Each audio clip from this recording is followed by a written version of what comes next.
Hey guys, it's Jessica Riverson with Permission to Charge, and I want to welcome you.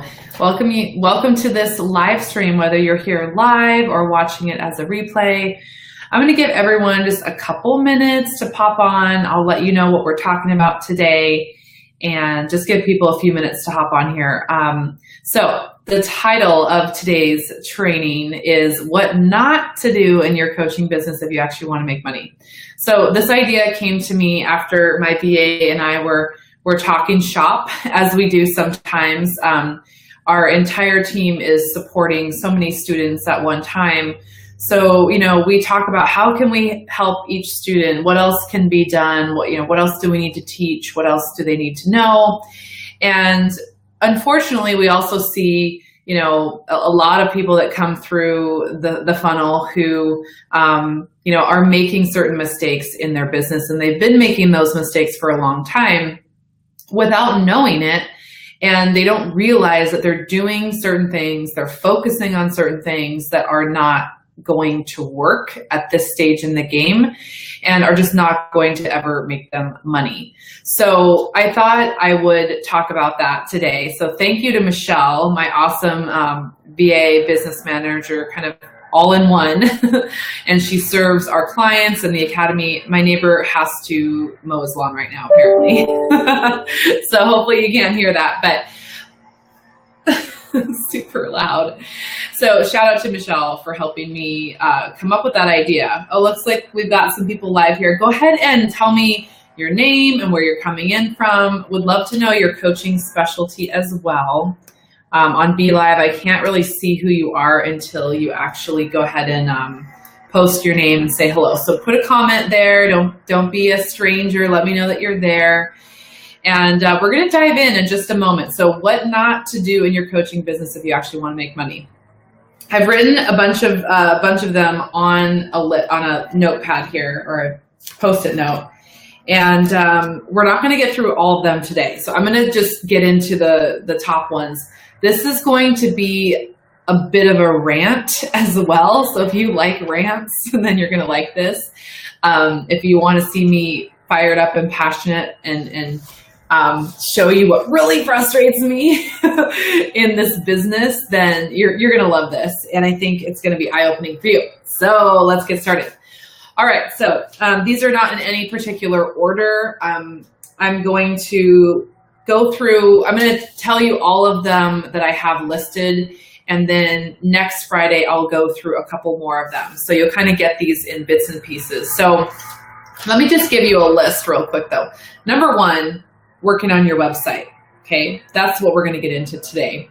Number two, thinking like a solopreneur. You got to stop that. Number three, wanting it more for clients than they do, wanting their success more than they do. Number four is charging peanuts. Got to stop that. Number five is spinning around and around and around on your message and what the heck your program should be and what the price should be. And number six is being too boring and too general. So by next week, I'll probably have a couple more added. So we're going to be going through these over the next couple weeks. And so today I want to deal with the top two. So number one, stop working on your website and your logo. All right, so here's where a little ranting comes in. In the coaching industry, if you're here on my business page, Permission to Charge, or you're watching this in the Permission to Charge community for coaches, which is a Facebook group just for coaches who are so passionate about helping others that it stands in their way from charging their worth. And so they want to break through that. They want to break through and become the coach that charges premium rates, that is jet setting the world, working with clients around the world, making impact around the world, and not being broke. So if you're in that group or you're on the business page right now, you're in the right place. And so one of the things that happens when you're that type of person where you've got your coaching or healing business, maybe you've been doing it for a long time, maybe you've been doing it for a short time, but you know that what's going on now isn't working for you. So what do you do? Well, we see this a lot, and I did this too. You spend all this time working on your website. working on what your logo should be, what your colors and your brand should be. So I'm going to tell you a story about that, just to prove to you that it is not a good use of your time. Okay. And I can also help you understand when is the right time to focus on your website? When is the right time to put a lot of time, money, and energy into your branding? If you're just joining us, go ahead and put your name and tell us where you're coming from, what kind of coach you are. I can't see any comments here yet. So I don't know. Sometimes Be Live doesn't show me the comments till later.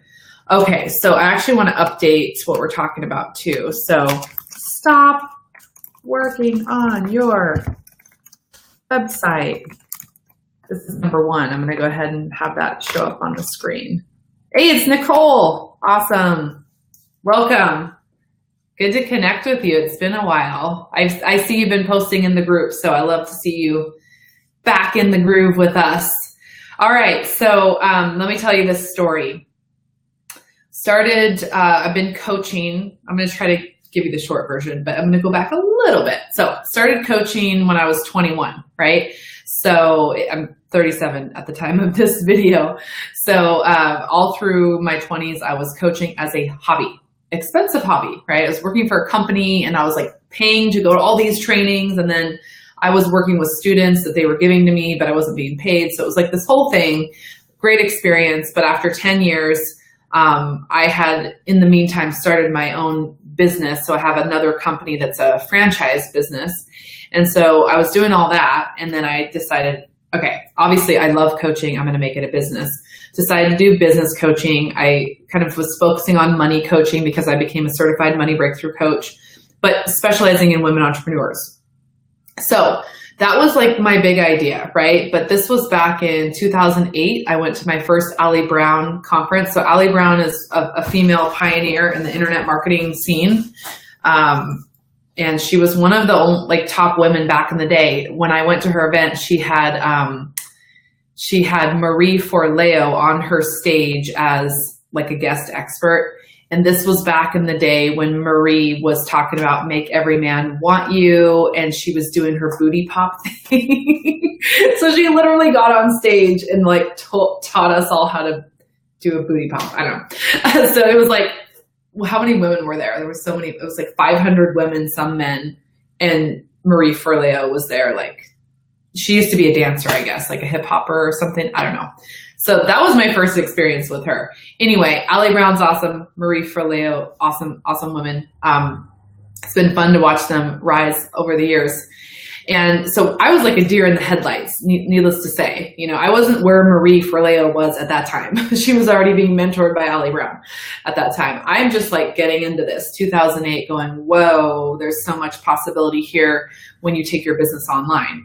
So I was still running my other business. And I started a mastermind for free, right? Me and my friends had a little mastermind. We would meet like once a month at the library.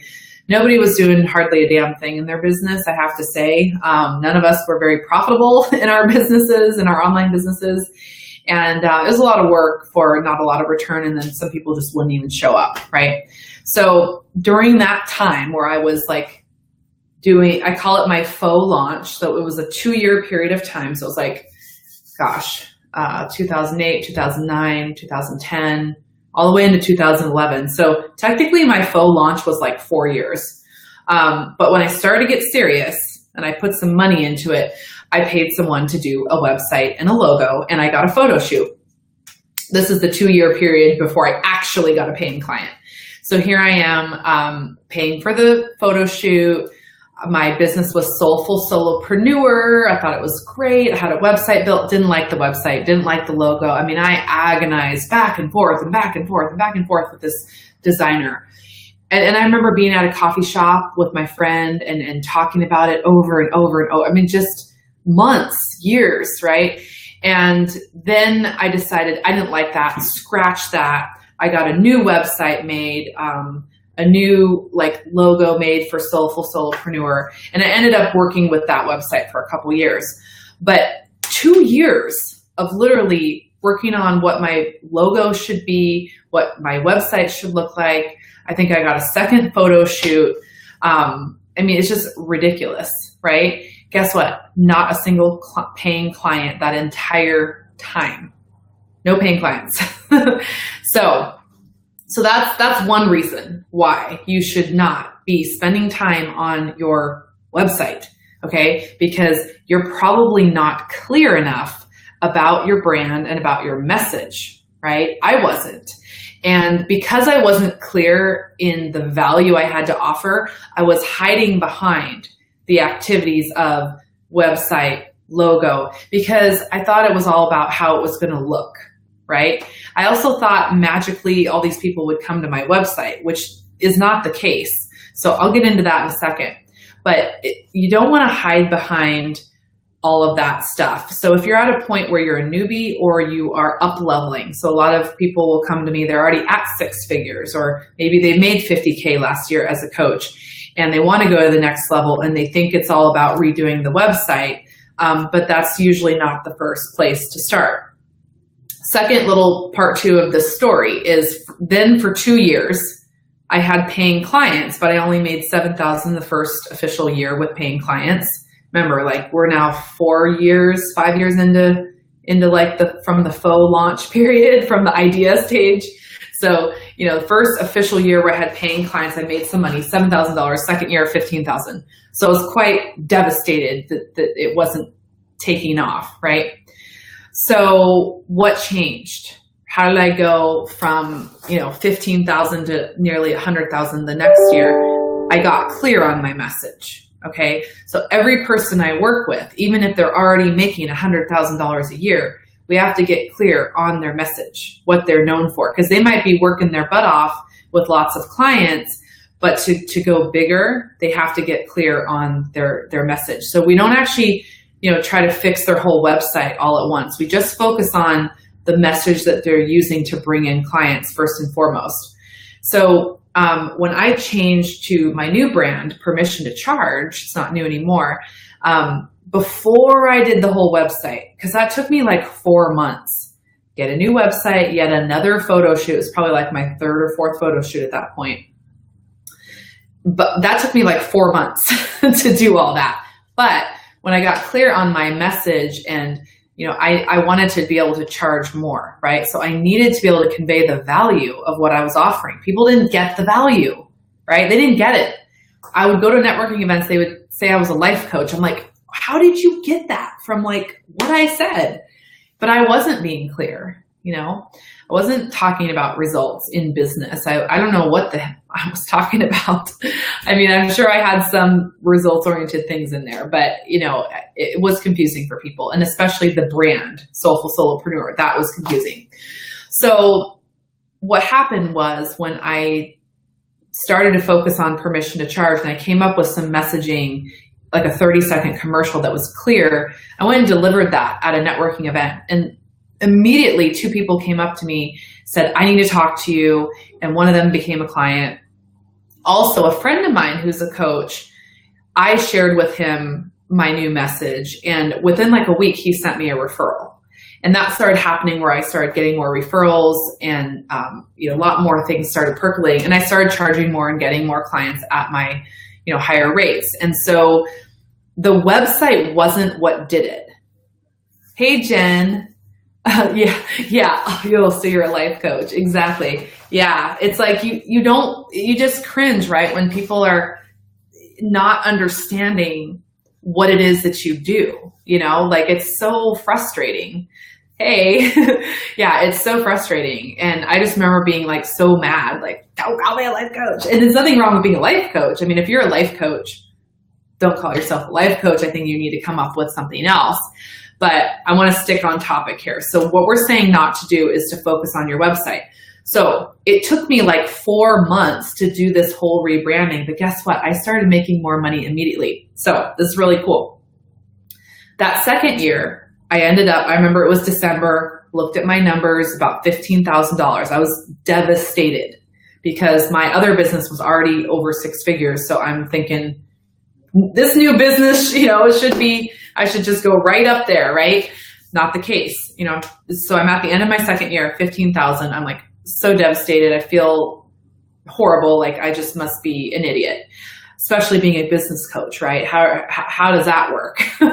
So, third year, or the first 6 weeks of the third year, right? So after I've just looked at my numbers, wow, 15,000, that sucks. First 6 weeks of the next year, so we're talking mid-February, I'd already generated about $21,000 in sales. Okay, I don't think I'd collected all of it, but in sales. And so it's like things really took off once I changed my message. Now, granted, I was speaking, networking, I had contacts and leads, like, relationships I had been building for 2 years. Okay. So this wasn't like I rolled out of bed and then had a new message and then boom. You've got to have leads. So, I was visible, I was out there, I was meeting people, I was speaking. So there were bodies, warm bodies, right? So once I did the rebranding, which again took over 4 months, and I had the new website, it wasn't like, boom, the website went live and like I got flooded with like new clients. The change happened as soon as I started opening my mouth and saying something that made sense to people. And I was finally conveying the value. So that's major reason why you should not focus on your website so much if you're not making great money in your coaching business. If you're not making 5 to 10K a month already, and you don't have the high-end clients at between $3,000 to $5,000 that you would like.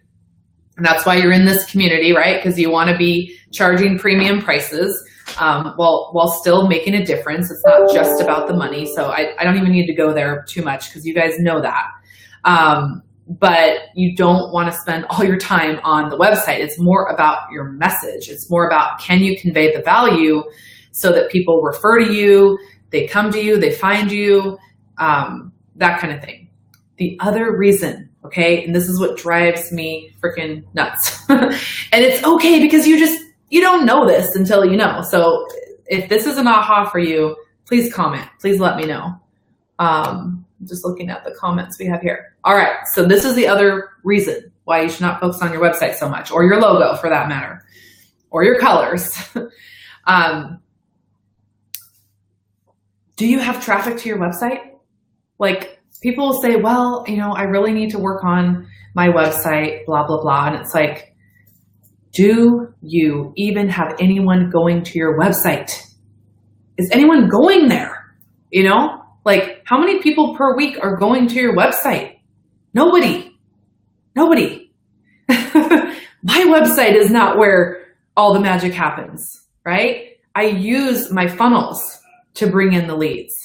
Okay. So I do post on my blog. You guys can go and check it out, right? There's a success story every single week. I use it, but that's not where all the traffic is. I go where the traffic is.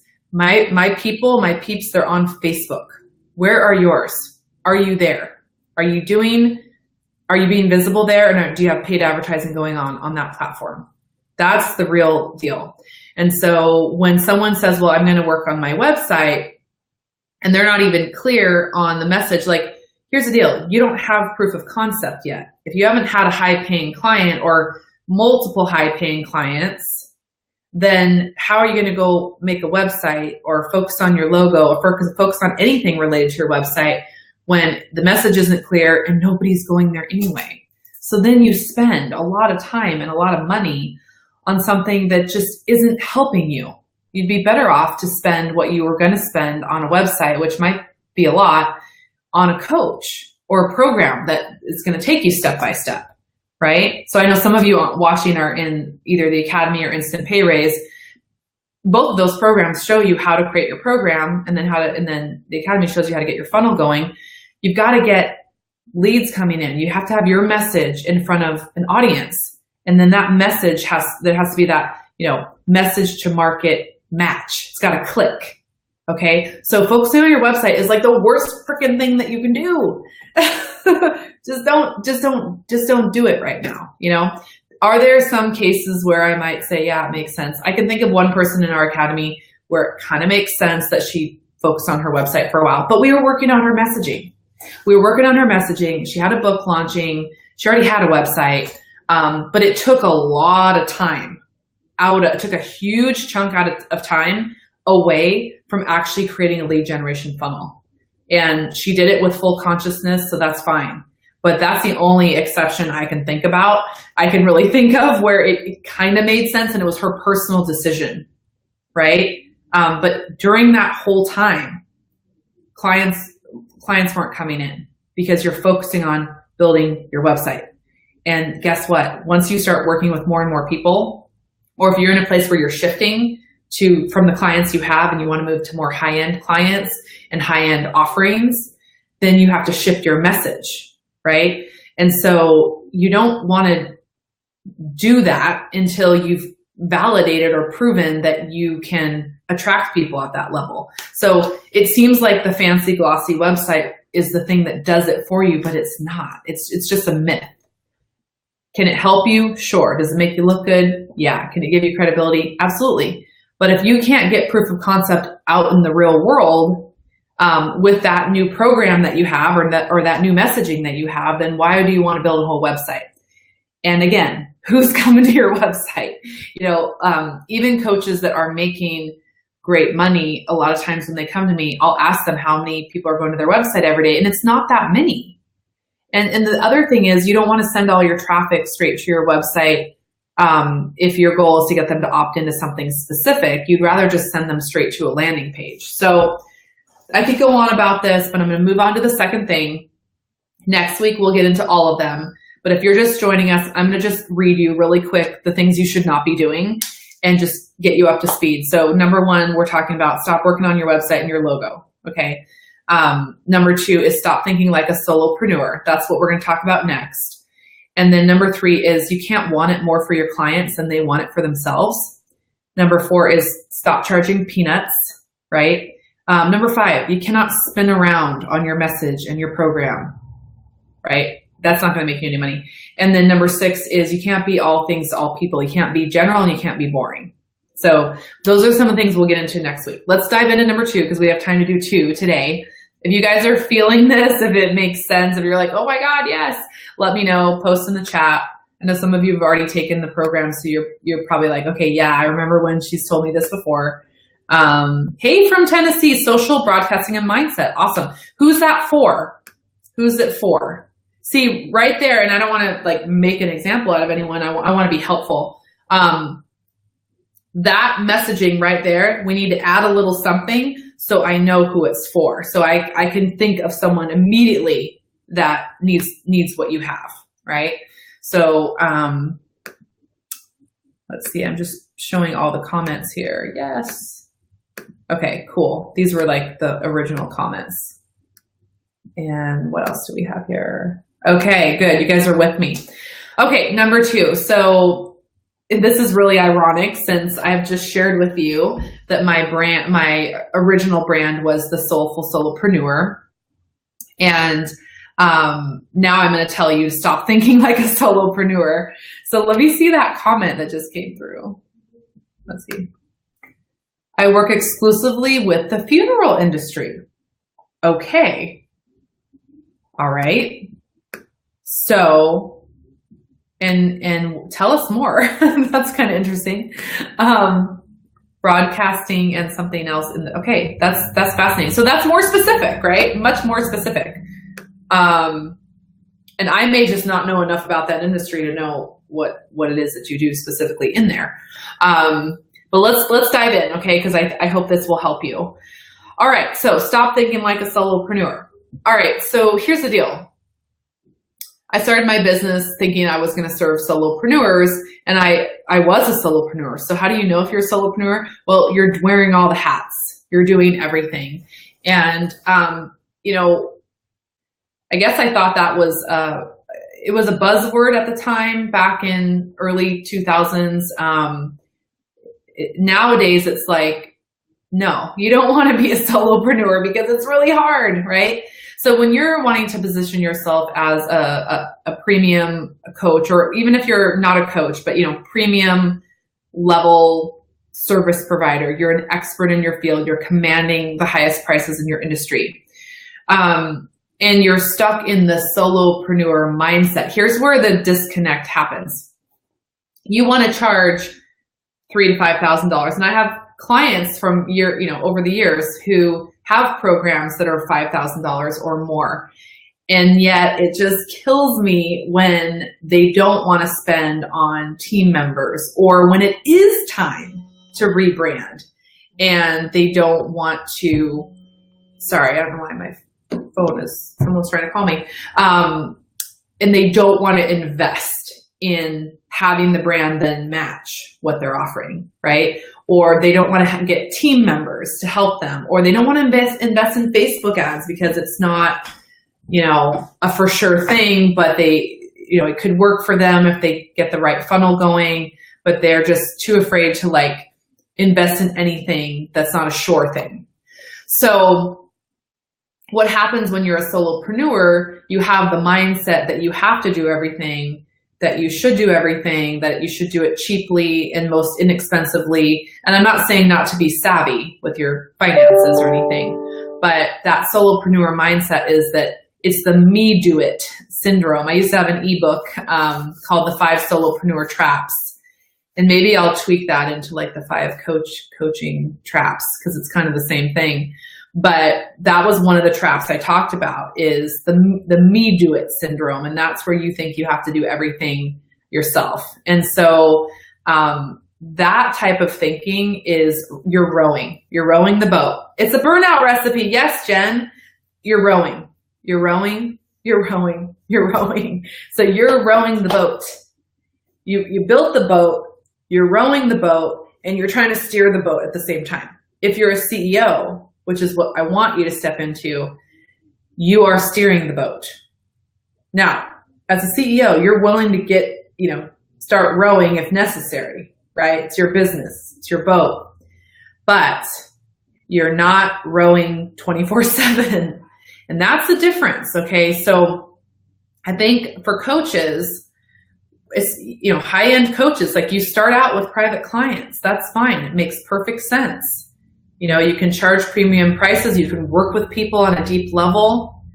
Now, because you're charging premium prices, you've got to delegate certain other things to other people. If it's a $10, $15 an hour job that somebody else can do, do it. Do it. I'm going to tell you, without saying anyone's names, I had a wonderful conversation with someone who joined our academy. One of her objections, she was so wonderful to say, well, here's my objections, and they were all things I had an answer to. One of the objections was, well, I don't know if my VA could really help me implement some of the things that you're going to help me set up, like the funnel and, webinars and things like that. She hasn't been available, et cetera, et cetera. And when we stopped and like looked at that, we were like, wait a minute, that's solopreneur thinking. How about you just find an A player team member? How about you decide that you don't have to put up with that anymore and you find an A player team member? And that's a CEO type of thinking, like solutions based, focus on, not the blocks that are in your way, but how can you, like a CEO is a solution finder. This VA is not working out. All right, let's go find another one. How can we find another one? How amazing would it be to have someone who's an A player and committed, And it was such a simple thing. And she's like, oh my God, and she thanked me and just said, wow, that was such a simple thing. And then boom, the next day she ended up getting another VA. So such a cool story about that shift in mindset. It's like, sometimes you need someone to call BS on your excuses or your objections or your reasons why. It was something that could so easily be overcome. But when you're a solopreneur and you're in that mindset of a solopreneur, what happens is there's a belief system around that, an attitude around that, a mindset around that, an outlook, a perspective, and it's very closed down. It's very like, okay, I do this and then I do this. I put this hat on and then I take this hat off and then I put this one on and then I take that off and I put this one on. And so you're doing that and all you see is problems. All you see is problems, right? Like if you're a solopreneur, you see a bunch of problems and it's frustrating, it's overwhelming. You have to be the one to fix it. You have to do everything. And if you're a female, if you're a woman watching this, or you're just the person in your household that is more the caregiver, so male, female, doesn't matter. If you're also like that really nurturing person, you're probably doing a lot already for other people.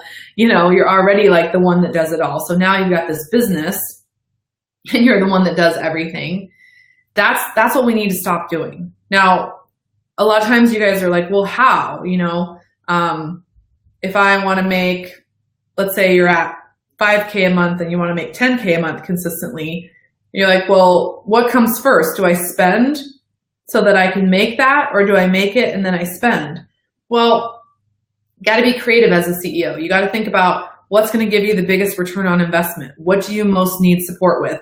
If someone can take away, you know, 5 hours a week that's stressing you out, it's not just the 5 hours it takes to like fiddle around with lead pages. It's the stress of it, right? Someone can remove that. And I had 5 hours to be creative, to think about how to make my offer even better, to reach out to people who I would love to work with, to actually be in my zone of genius, be in a place where I'm feeling good, right? Or you're feeling good.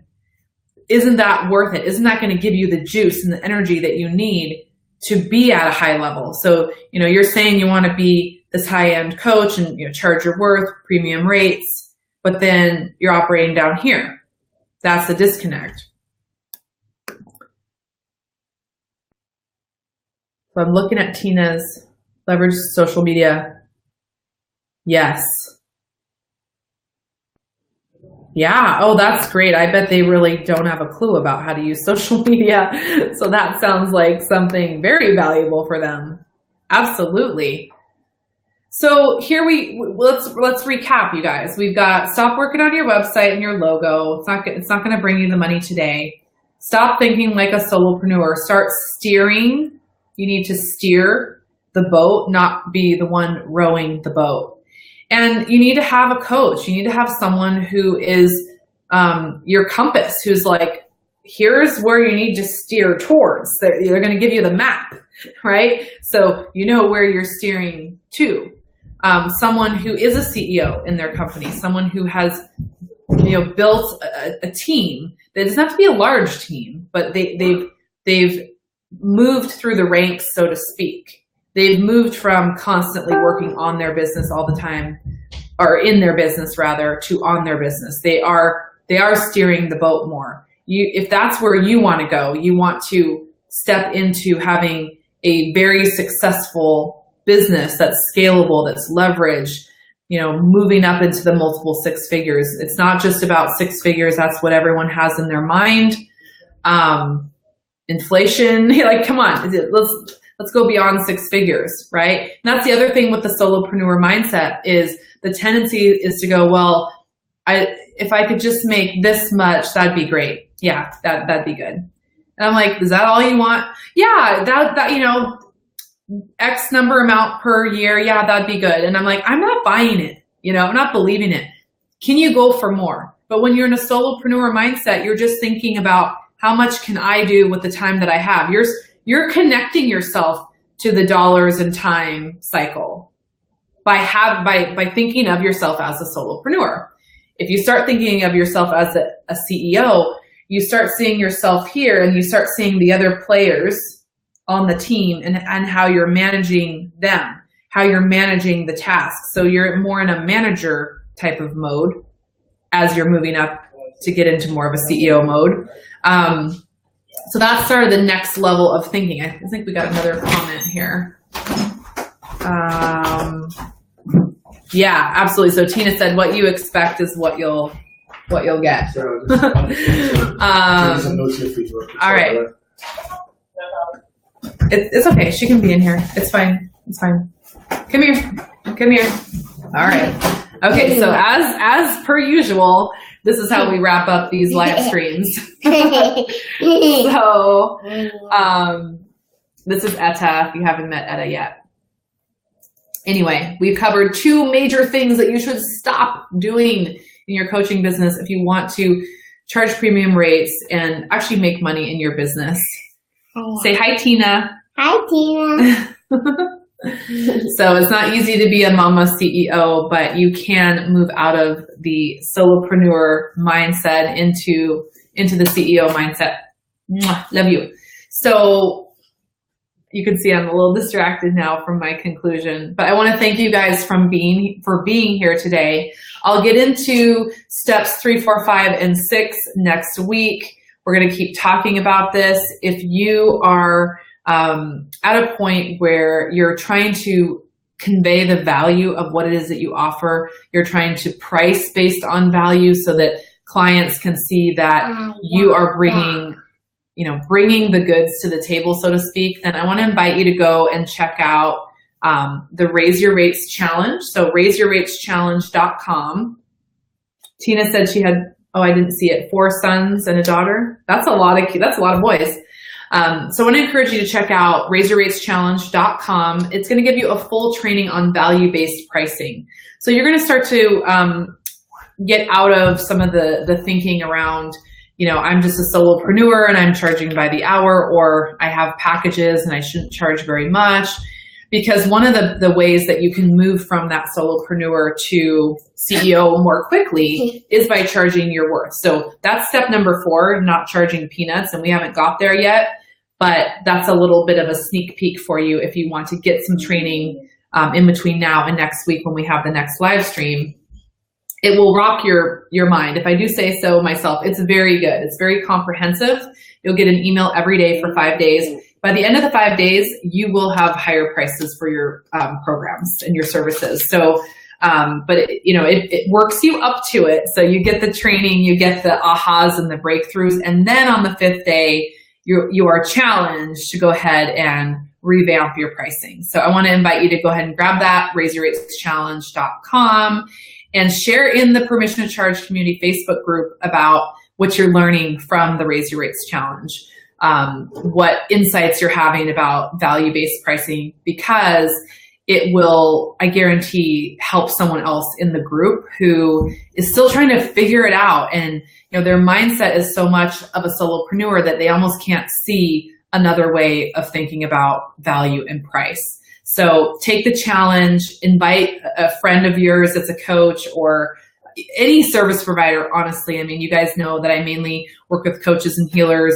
but I have had the pleasure to work with all kinds of service-based entrepreneurs, and that's really who the challenge is for. So go ahead and check it out, raiseyourrateschallenge.com. I will be back next Tuesday. Let's see, I have it on my calendar, 2 p.m. Pacific time. We'll be back and we'll go through 3, 4, 5, 6, all the other things that you want to stop doing if you want to make money in your coaching business. So thank you guys. Thank you for being here. I hope you have a great weekend, and I'll see you next time. Bye.